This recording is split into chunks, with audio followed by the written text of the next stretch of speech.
Hello dear students, welcome back to our channel all about NCERT. I hope that you all are fine and doing well in your studies as well.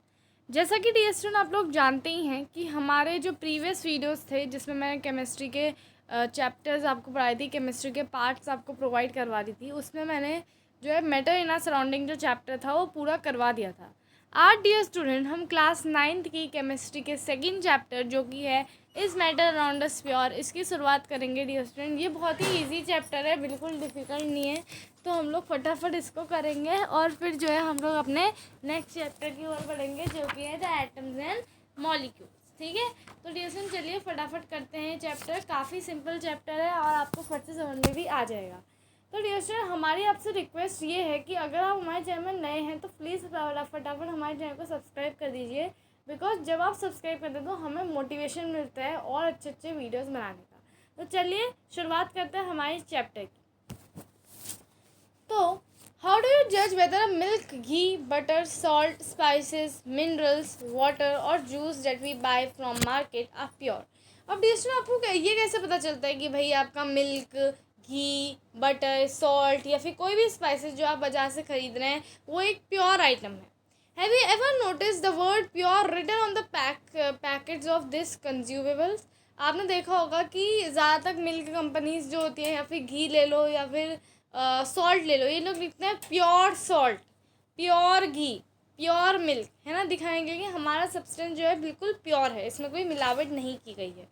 For a common person pure means having no alteration, but for a scientist all these things are actually mixtures of different substances and hence not pure. तो देखो dear student, अगर हम normal person की बात करें तो normal person को तो जो है इन सब चीज़ों से कोई दिक्कत नहीं होगी, है ना। प्योर मिल्क देख लिया, ठीक है भाई, ख़रीद लिया प्योर मिल्क। लेकिन अगर आप साइंटिस्ट की बात करें तो साइंटिस्ट डियर स्टूडेंट उनको पता है कि ये सारी चीज़ें जो हैं मिक्सचर्स हैं डिफरेंट सब्सटेंस की, और वो जो है इसको कहेंगे इम्प्योर। अब देखो नेक्स्ट हम लोग आगे बढ़ते हैं। For example milk is actually a mixture of water, fat, proteins etcetera. क्योंकि डियर आपने मिल्क देखा होगा, बचपन से हम पढ़ते आ रहे हैं, क्लास 6 में भी आपने पढ़ा होगा कॉम्पोनेंट्स ऑफ फूड, ये सारी चीज़ों में कि मिल्क के अंदर प्रोटीन होता है, मिनरल्स होते हैं बहुत प्रकार के, वाटर होता है, फैट होता है, ऑल दीज थिंग्स, है ना। तो भाई मिल्क जो है प्योर कैसे हुआ? मिल्क तो एक मिक्सचर है ना। आगे चल के डियर स्टूडेंट हमने इस चैप्टर में बहुत सारी सेपरेटिंग टेक्निक्स, मिक्सचर्स कितने टाइप के होते हैं, और कहीं ना कहीं हम ये भी देखेंगे कि सॉल्यूशन और सस्पेंशंस और कहीं ना कहीं आपके कोलाइड में क्या अंतर होता है। तो बहुत अच्छा है ये चैप्टर डियर स्टूडेंट, ये आपको पढ़ना भी चाहिए, ठीक है।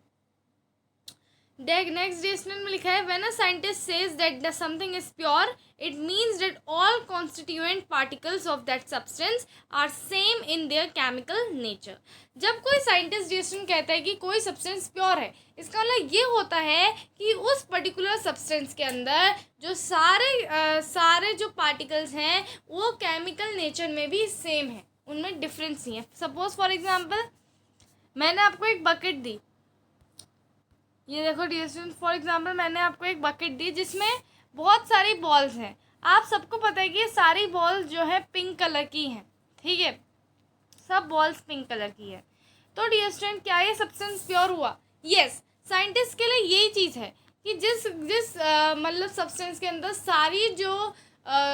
सारा जो पार्टिकल्स हैं वो सेम केमिकल नेचर में सेम है, उनकी सारी प्रॉपर्टीज सेम है, मतलब कि वो आइडेंटिकल हैं, तो ऐसे सब्सटेंस को जो है साइंटिस्ट प्योर कहते हैं।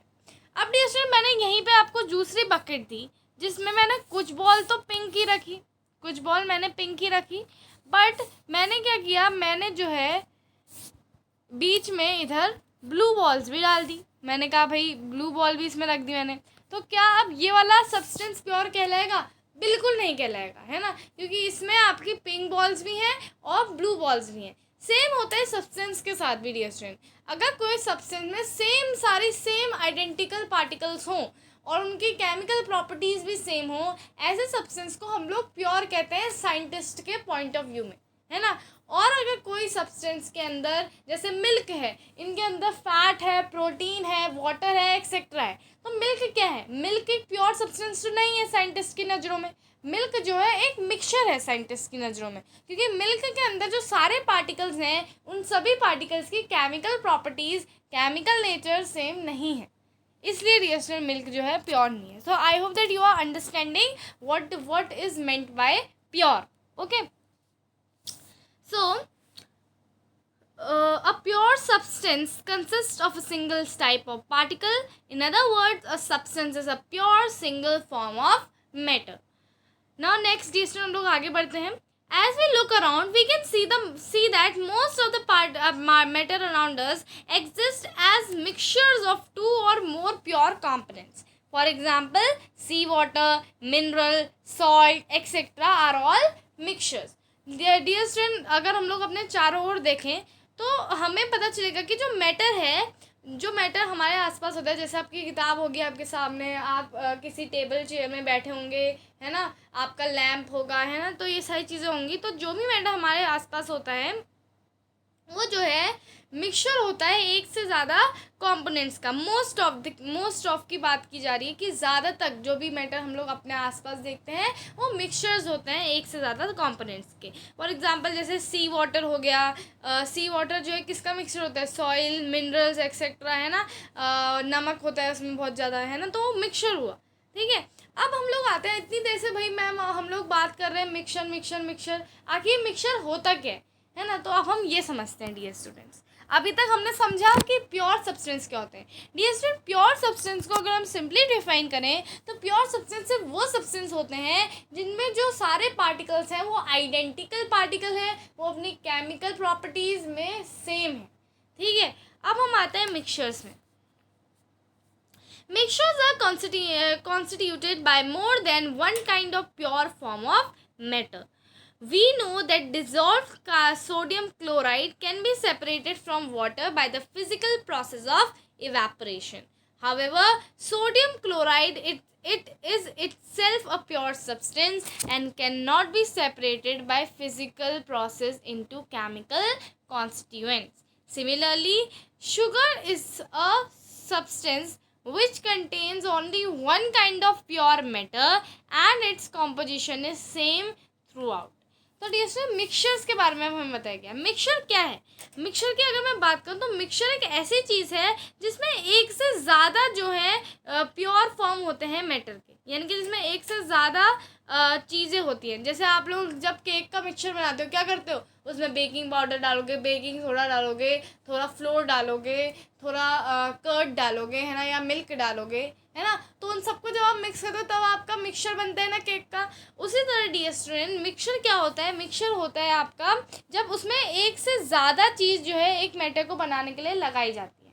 ठीक है डियर स्टूडेंट, अभी आप मिक्सचर्स को और भी अच्छी तरह समझ जाओगे जब हम आगे पढ़ेंगे. ठीक है डियर स्टूडेंट, अब जैसे डियर स्टूडेंट आपको पता है कि जो सोडियम क्लोराइड है, सोडियम क्लोराइड क्या होता है? सॉल्ट, जिसको हम लोग NaCl भी कहते हैं. ठीक है, ये जो है हम लोग आराम से सेपरेट कर सकते हैं वाटर से by the physical process. Physical process का है, इसका मतलब कोई भी नया मटेरियल फॉर्म नहीं हो रहा है. डियर स्टूडेंट्स, क्लास 7th में और प्रीवियस क्लासेस में आप लोग फिजिकल और केमिकल चेंजेस के बारे में अच्छी तरह पढ़ चुके हैं. तो वही सारी नॉलेज को आगे रिटेन करते हुए आप लोग को चलना है, और जो भी आपके सब्सिक्वेंट चैप्टर्स आएंगे सब में फिजिकल और केमिकल नेम आएंगे. तो डियर स्टूडेंट आपको कंफ्यूज नहीं हो रहा है. फिजिकल प्रोसेस वो प्रोसेस होती है जिसमें कोई भी नया मटेरियल फॉर्म नहीं होता है. वहीं पे केमिकल प्रॉपर्टीज़, केमिकल जो प्रोसेस होती हैं वो ये प्रोसेस होती हैं जिनमें हमेशा एक नया मटेरियल फॉर्म होता है. ठीक है, तो अभी के लिए फ़िलहाल इतना याद रखो, बाद में तो केमिकल और फिजिकल चेंजेस में और भी बहुत सारे डिफरेंसेस आ जाएंगे तो आपके लिए ईजी हो जाएगा. ठीक है, देखो जैसे सोडियम क्लोराइड है, सोडियम क्लोराइड को हम लोग इजीली सेपरेट कर सकते हैं. कैसे सेपरेट कर सकते हैं? वही पानी को उबालने के लिए रख लिया, थोड़ी देर में पानी पूरा उबल जाएगा, नीचे सॉल्ट बचेगा, है ना, तो आराम से सोडियम क्लोराइड जो है सेपरेट हो सकता है ना. लेकिन डियर स्टूडेंट सोडियम क्लोराइड को अकेले में हम उसके और पार्टिकल्स में जो है सेपरेट नहीं कर सकते, क्योंकि वो प्योर सब्सटेंस है और उसको हम फिजिकल प्रोसेस से जो है केमिकल कॉन्स्टिट्यूएंट्स में सेपरेट नहीं कर सकते. NaCl बना किससे? NaCl बना डियर स्टूडेंट आपके सोडियम हाइड्रोक्साइड और हाइड्रोक्लोरिक एसिड को मिला के हमारा NaCl बना, है ना डियर स्टूडेंट। क्या हम लोग आराम से पानी उबाल के NaCl को उसके केमिकल कॉन्स्टिट्यूएंट्स में अलग कर सकते हैं? नहीं कर सकते, है ना। ये बात तो बिल्कुल क्लियर है आप लोगों को। तो डियर स्टूडेंट यही चीज़ें समझाने की कोशिश कर रहे हैं कि प्योर सब्सटेंस वो सब्सटेंस होता है जिसको हम लोग जो है फिजिकल प्रोसेस से सेपरेट उसके केमिकल कॉन्स्टिट्यूएंट्स में नहीं कर सकते। ठीक है, आई होप ये चीज़ें आपको समझ में आ रही होंगी। ठीक है, शुगर की अगर मैं बात करूँ, शुगर एक ऐसा सब्सटेंस है जो कि सिर्फ एक ही काइंड का प्योर मैटर उसके अंदर कंसिस्ट करता है, इसलिए उसका कॉम्पोजिशन पूरे समय जो है सेम रहता है। ठीक है, आई होप ये समझ में आ गया होगा आप लोगों को। नेक्स्ट है soft drinks in soil are not single pure substances, however whatever the source of pure substance may be, it will always be the same characteristics, it will always have have the same characteristics properties। तो dear students soft drink और soil जो है ये single pure substances क्यों नहीं है? Soft drinks में dear students sugar भी मिलाई जाती है ना, सारी चीज़ें मिलाई, 2-3 प्योर सब्सटेंस अगर आपने मिलाए तो वो सब्सटेंस को अगर हम पूरे तौर पे देखें तो वो प्योर सब्सटेंस नहीं कहलाएगा। कोई भी सोर्स जिसमें प्योर सब्सटेंस की क्यों ना हो, लेकिन उनका जो है उन सबके पास जो है सेम कैरेक्टरिस्टिक्स प्रॉपर्टीज़ होनी चाहिए, जो कि हम लोग अर्लियर भी जब हम प्योर सब्सटेंस समझ रहे थे हम लोग समझ चुके हैं। ठीक है, तो अब हम आगे बढ़ते हैं और हमारा एक स्टेप और रखते हैं किसकी तरफ, टाइप्स ऑफ मिक्सचर्स में। डियर स्टूडेंट ये बहुत इंपॉर्टेंट आपका टॉपिक है, इसमें हम लोग 2 टाइप्स मिक्सचर्स के बारे में पढ़ेंगे। कौन कौन से मिक्सचर्स हैं वो, होमोजीनियस मिक्सचर्स और हेट्रोजीनियस मिक्सचर्स। ठीक है, तो चलिए फटाफट पढ़ते हैं। Depending upon the nature of the components that form a mixture we can have different types of mixtures. ठीक है, depending upon the nature of the component, यानी कि कैसा जो है कंपोनेंट्स का नेचर है, इसके अकॉर्डिंग डियर स्टूडेंट हमारे पास बहुत सारे टाइप के मिक्सचर्स हो सकते हैं। सबसे पहले हम लोग पढ़ते हैं मिक्सचर्स के बारे में। ठीक है, let us divide class into group A, B, C and D। Group A takes beaker containing the 50 ml of water and 1 spatula full of copper sulfate powder। तो अब आपको क्या करना है, क्लास को डिवाइड कर देना है group A, group B, group C और ग्रुप D में। अब जो ग्रुप A है डियर स्टूडेंट वो बीकर लेगा, उसमें 50 ml ऑफ वाटर लेगा, उसमें एक पूरा स्पैचुला फुल क्या डालेगा, कॉपर सल्फेट पाउडर डालेगा, जो कि आपने देखा होगा अभी तक आप क्लास कॉपर सल्फेट से तो डियर स्टूडेंट आप लोग परिचित हैं, बिकॉज कॉपर सल्फेट एक ब्लू कलर का एक सब्सटेंस होता है जो कि इन्होंने डाला है। ठीक है, कॉपर सल्फेट पाउडर डाला है। ग्रुप बी ने भी 50 ml ऑफ वाटर लिया है और दो spatula full of copper sulphate powder इन्होंने बीकर में डाला है। यानी कि पहले वाले ग्रुप ए ने क्या करा, ग्रुप ए ने dear students 50 ml of water लिया, उसमें एक spatula full of copper sulphate डाला, और जो दूसरा ग्रुप है ग्रुप बी उन्होंने 2 स्पैचुला ऑफ कॉपर सल्फेट डाला। ठीक है, अब नेक्स्ट बढ़ते हैं ग्रुप सी और डी ने क्या किया। Group C and D can take different amount of copper sulphate and potassium permanganate और common salt sodium chloride and mix given components to form a mixture. ठीक है, तो अब इनको क्या करना है, ध्यान से सुनो डियर स्टूडेंट। ग्रुप सी और डी को यहाँ पे हमें ग्रुप सी और डी को बोला गया है कि इन्होंने ये कोई भी अमाउंट ले सकते थे कॉपर सल्फेट का, और इनको कॉमन सॉल्ट लेना था या पोटेशियम परमैंगनेट लेना था। ठीक है, मतलब कॉपर सल्फेट तो लेना ही है, उसके साथ साथ या तो आप पोटेशियम परमैंगनेट लो या फिर कॉमन सॉल्ट लो। ठीक है, जिसको हम सोडियम क्लोराइड कहते हैं। And mix the given components to form a mixture, और इनको भी जो है बिल्कुल कॉम्पोनेंट्स को मिक्स कर देना है मिक्सचर बनाने के। ठीक है, report the observations on uniformly in colour and texture. Group A and B have obtained a mixture which has uniform composition throughout. such mixtures are called homogeneous mixtures। अब देखिए student group A और B में क्या हुआ, अगर मैं बात करूं ग्रुप ए और बी की, तो इधर देखो डियर स्टूडेंट हम लोग यहाँ पे बात करते हैं ग्रुप ए एंड बी।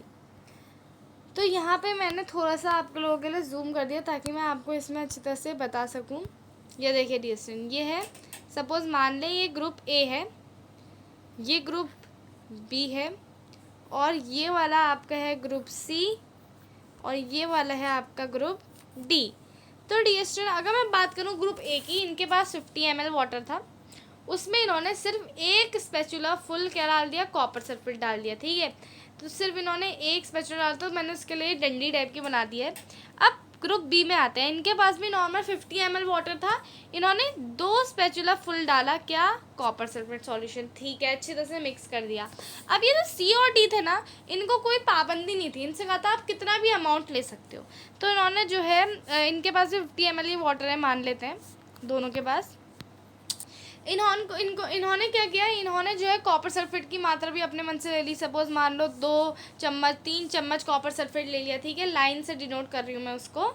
और सपोज मान लो इन्होंने कॉपर सॉल्ट भी ले लिया, कॉपर सॉल्ट भी इन्होंने पोटेशियम परमैंगनेट भी ले लिया सी ने, ठीक है, पोटेशियम परमैंगनेट भी इन्होंने 1 चम्मच पूरा भर के डाल दिया है ना, और अच्छी तरह मिक्स कर दिया। इसी तरह डी ने जो है 4 चम्मच जो है आपका कॉपर सल्फेट डाल दिया, और 1 बड़ा चम्मच जो है कॉमन सॉल्ट डाल दिया। तो डी से इससे आपको क्या पता चलता है, अगर आप अच्छी तरह ऑब्जर्व करें तो ए और बी जो है, ये इन्होंने क्या करा, इन्होंने जो है नॉर्मल जो है क्या करा, नॉर्मल अपना लिया, 1 चम्मच स्पैचुला लिया ए ने, और बी ने 2 चम्मच ले लिए और मिक्स कर दिया। तो इनके पास जो है एकदम यूनिफॉर्म कॉम्पोजिशन है। इनके जो कॉपर सल्फेट है वो अच्छी तरह से जो वाटर के पार्टिकल्स हैं उनके बीच में आ गया, और यूनिफॉर्म कॉम्पोजिशन है कॉपर सल्फेट पार्टिकल्स का। ऐसे मिक्सचर्स जिनमें यूनिफॉर्म कॉम्पोजिशन होता है मटेरियल्स का, जो भी सबसे उनमें डिसॉल्व करते हैं, ऐसे मिक्सचर्स को हम लोग कहते हैं होमोजीनियस मिक्सचर्स। होमोजीनियस मिक्सचर्स, ठीक है। मैंने अभी यहाँ लिख नहीं पा रही क्योंकि डियर मेरी जो पेन है वो पेन है जो वो ख़राब हो गई है, तो थोड़ा सा लैग हो रहा है इसमें, ठीक है। तो आप अभी के लिए फ़िलहाल मैंने HOS को डिनोट कर दिया, ठीक है। अब ये सी और डी बड़े पता नहीं कैसे इंसान है, इनका मेरे को समझ में नहीं आ रहा है। इन्होंने क्या करा, कॉपर सल्फेट तो डाले ही अपने मन से कितना भी अमाउंट, और पोटेशियम परमैंगनेट भर के डाल दिया। क्या इनका कॉम्पोजिशन यूनिफॉर्म हो सकता है? बिल्कुल नहीं हो सकता इनका कॉम्पोजिशन यूनिफॉर्म, है ना। कहीं कहीं जगह कॉपर सल्फेट का कॉन्सेंट्रेशन ज़्यादा हो गया होगा, कहीं कहीं जगह पोटेशियम परमैंगनेट का ज़्यादा हो गया होगा, कहीं कॉमन सॉल्ट का, है ना। तो इनका मिक्सचर जो है यूनिफॉर्म नहीं है। और जो मिक्सचर यूनिफॉर्म नहीं होता है डियर स्टूडेंट्स, ऐसे मिक्सचर्स को हम कहते हैं हेट्रोजीनियस मिक्सचर्स, ठीक है। आई होप आप लोगों को ये समझ में आ रहा होगा, ठीक है। तो हम लोग जो है पूरी कोशिश कर रहे हैं डियर स्टूडेंट, ये ज़्यादा से ज़्यादा आप लोगों को अच्छी तरह हम लोग समझाएं, इसलिए मैंने यहाँ पे आपके लिए अच्छी तरह डायग्राम ड्रॉ करके आपको भी बता दिया, ठीक है। तो dear student, I hope that you have understood this. तो चलिए अब आगे बढ़ते हैं अपने कॉन्सेप्ट में यहाँ पे। ओके डियर स्टूडेंट्स, तो यहाँ पे जैसे कि हमने अभी पढ़ा कि ऐसे मिक्सचर्स को हम होमोजीनियस मिक्सचर्स कहते हैं। Some other examples of mixtures are salt dissolved in water, sugar dissolved in water, क्योंकि ये यूनिफॉर्म रहते हैं। आप सॉल्ट को पानी में पूरा अच्छी तरह डिजॉल्व करते हो, तो जब आप पानी सिप करते हो, या फिर सपोज मान लो लेमन वाटर आप बना रहे हो, उसमें आपने शुगर डिजॉल्व करा, तो जब आप लेमन वाटर पीते हो आपको हर जगह से शुगर का जो है एक सेम स्वाद ही आता है ना। कहीं पे शुगर की कॉन्सेंट्रेशन ज़्यादा नहीं होती, कहीं पे कम नहीं होती, है ना। तो यूनिफॉर्मली शुगर, क्योंकि शुगर के पार्टिकल्स यूनिफॉर्मली आपके वाटर के पार्टिकल्स के साथ मिक्स हो जाते हैं, इसलिए ऐसे टाइप के मिक्सचर्स को हम लोग कहते हैं होमोजीनियस मिक्सचर्स। वहीं पे डियर स्टूडेंट, अगर मैं बात करूँ हेट्रोजीनियस मिक्सचर्स की, तो इसका बिल्कुल अपोजिट, ठीक है। Compare the colours of the solution of the other two groups, though both the groups have obtained copper sulfate solution, but the intensity of color of the solution is different. क्यों है intensity different? क्योंकि भाई क्योंकि जो group B था उन्होंने जो है क्या करा था, उन्होंने 2 चम्मच कॉपर सल्फेट डाला था ना, तो ऑब्वियसली बात है उनके पास ज़्यादा डार्क कलर आया होगा, लेकिन उनके पास भी यूनिफॉर्म कंपोजिशन ही आया है। अब देखते हैं नेक्स्ट सी और डी के पास।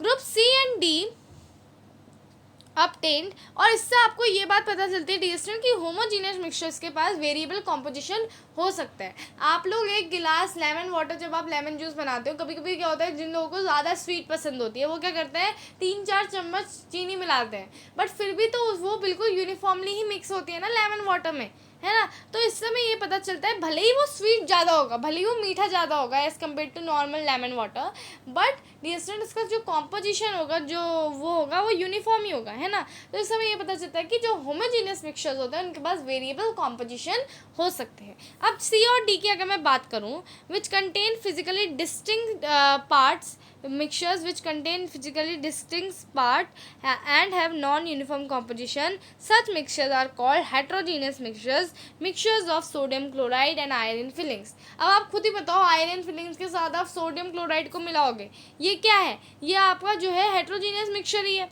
ठीक है। सॉल्ट और सल्फर को मिलाओगे एंड ऑयल एंड वाटर, क्या ऑयल और वाटर बिल्कुल इतने इतिहास गवाएगी, ऑयल और वाटर कभी भी मिक्स नहीं होते, है ना। हमेशा ऑयल ऊपर आ जाता है बिकॉज ऑयल जो है लाइटर होता है वाटर से, है ना, तो हमेशा ऊपर ही फ्लोट करता है। कभी आपने ऑयल को वाटर के साथ मिक्स होते हुए देखा है? नहीं देखा है। तो यूनिफॉर्म कॉम्पोजिशन जब है ही नहीं तो ऐसे मिक्सचर्स को हम लोग क्या कहते हैं? हेट्रोजीनियस मिक्सचर्स कहते हैं। सिंपल सी बात थी डियर स्टूडेंट। आई होप आपको हेट्रोजीनियस और होमोजीनियस मिक्सचर्स अच्छी तरीके से समझ में आ गए होंगे। तो डियर स्टूडेंट चलिए अब हम अपने नेक्स्ट वीडियो में बात करने वाले हैं कुछ और नए टॉपिक्स की, जो कि है हमारा व्हाट इज सॉल्यूशन। साथ ही साथ डियर स्टूडेंट हम लोग बात करेंगे कॉन्सेंट्रेशन ऑफ सॉल्यूशन के बारे में, सस्पेंशन के बारे में और कोलाइड के बारे में, ठीक है। तो डियर स्टूडेंट चलो आज के लिए बस इतना ही। तो कल की वीडियो में डियर स्टूडेंट हम लोग ये जो एक्टिविटी 2.2 है ये तो डिस्कस करेंगे ही, साथ ही साथ हम लोग जो है इंटेक्स क्वेश्चन भी डिस्कस करेंगे। तो dear student thank you so much for watching.